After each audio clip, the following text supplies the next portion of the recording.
Elsewhere on the continent, more small and medium enterprises are needed in Africa to create jobs to cater to the continent's growing youth population.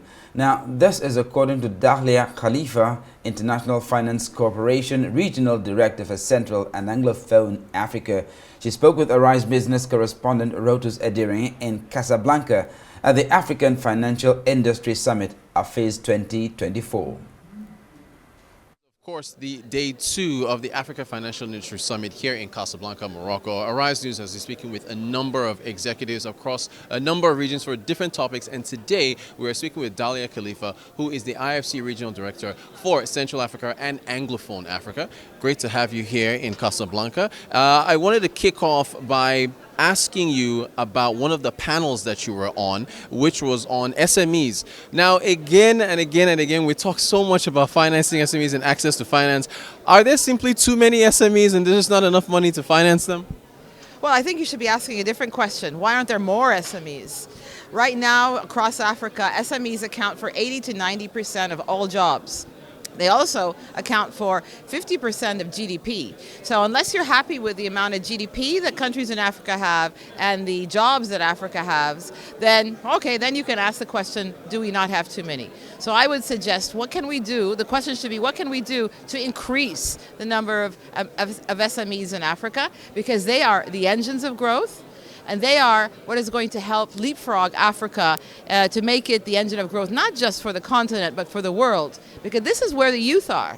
By 2050, we're expecting to see 850 million youth in Africa. And that's while in the rest of the world, the population increases are dramatically far behind that of Africa. So the wealth is here, the human resources are here, the natural resources are here, and Africa is the future. Very optimistic. But you see, what I was asking is the reason why there just never seems to be enough funding for these SMEs. So how do we fix that, I guess, is the question.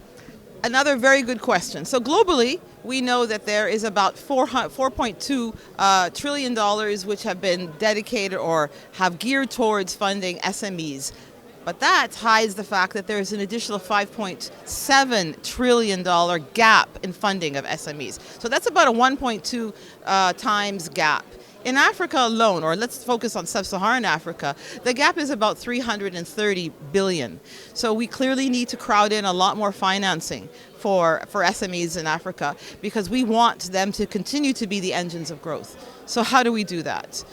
We do that by making sure that financial institutions such as the IFC, but also other investors and commercial banks begin to invest more in SMEs, whether it is through traditional commercial banking processes or by leapfrogging once again by using digital finance, fintechs, other ways of identifying those who could need and access finance so that we can reach them where they are. That is the way that we're going to be able to crowd in more financing for SMEs in Africa. It's not about not having enough financing, it's about being able to find the SMEs, because oftentimes SMEs are in the informal sector or the semi-formal sector. So being able to reach them through mobile wallets or through technological means is the way that you're going to be able to find them. Excellent, excellent. I do want to ask you about the cost of funding and particularly inflation in a number of regions. I'll give Nigeria as an example where we're based. Headline inflation 33.8%. Food is like 39%. The benchmark rate is about 27.5%. How can you effectively finance SMEs when you've got that high level of inflation? You're right, and that's where we are today, but you should see where we were just a few months ago, and you can see the trajectories going in the right direction. So yes, headline inflation is where, as you said, but it is stabilizing and moving in the way we want it to move, which is to drop. So at the same time, while we recognize that there is a lot of inflationary pressures on economies, what's important is that you bring local finance so that you don't add the additional risk of foreign exchange financing, which SMEs will not be able to repay because oftentimes their markets are local markets, and therefore you need to bring them local currency to meet their needs. And therefore we're looking for ways as international financiers, but also domestic financiers, to increase the level of local currency to where as we said before, to where the SMEs are. Now, I'm going back to the number of SMEs again. Should we be picky in who we allocate funds to? So a simple example, if you've got two SMEs that are looking for funding, one makes balloon animals at children's parties and the other is into robotics. Do you try to fund both, or do you focus on one because of productivity and output? So financiers have different appetites for how they want to assess risk. So I wouldn't say that you're going to choose between them. What we're more interested in is what is the impact of whatever the SME is. There's no such thing as a good SME and a bad SME because of the line of business they're in, but rather what is their impact, how are they able to repay, how are we able to help them access the markets they need to access, are they creating jobs, will they be around 5 years from now, 10 years from now, and how can they adapt to the changing needs of the economy? In other words, what is their capacity to innovate and to change to the needs of the marketplace?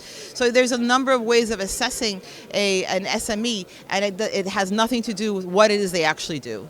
Gotcha. I do want to ask you about the gender gap between the SMEs, male-led and female-led. In terms of funding, seems like the male-led SMEs are far out ahead. Across the region that you're going to be responsible for, Anglophone, Central Africa, will you be looking at how to close that gender gap for funding for SMEs? Always, always. 50% of the population are women, so therefore we should have at least 50% of the funding going to women. The reality is that across Africa, and we have a number of studies that showed it, is that women-owned businesses often are better with respect to repaying their debt. And that's a reality not just in Africa, it's a reality across the world.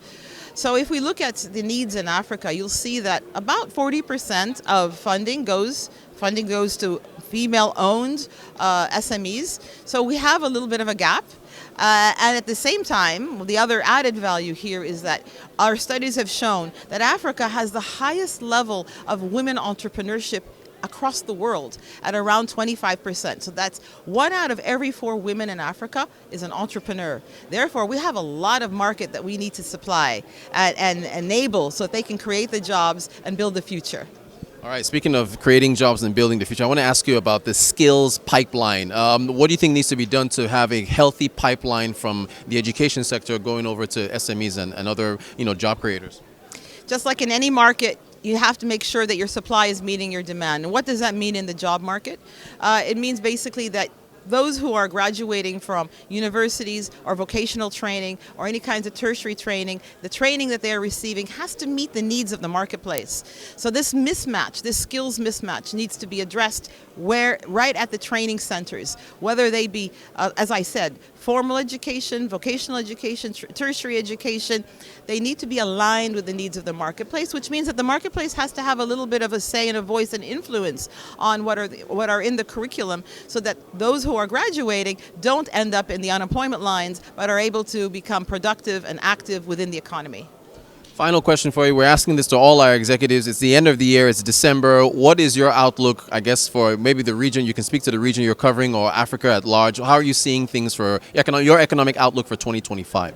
So Africa is stabilizing in terms of its debt situation. We know that it's hit around overall the continent's around 69%, and it's stabilizing there, and it's beginning to turn downwards with a lot of positive reasons, whether that is from greater inflows of tourists, more exports, better fiscal management by governments. So all the parameters are suggesting that the trajectory once again is going in the right direction. So the projections for growth is around 4%. Which is really impressive. That's across the continent, and those economies that have external sources of funding, such as tourist receipts, are seeing higher projections for their growth rates. So in other words, I think the slump of the past 5 years, we're beginning to see turning the corner on that. Dahlia Khalifa, IFC Regional Director for Anglophone and Central Africa. Thank you so much for talking to Arise News. Thank you very much.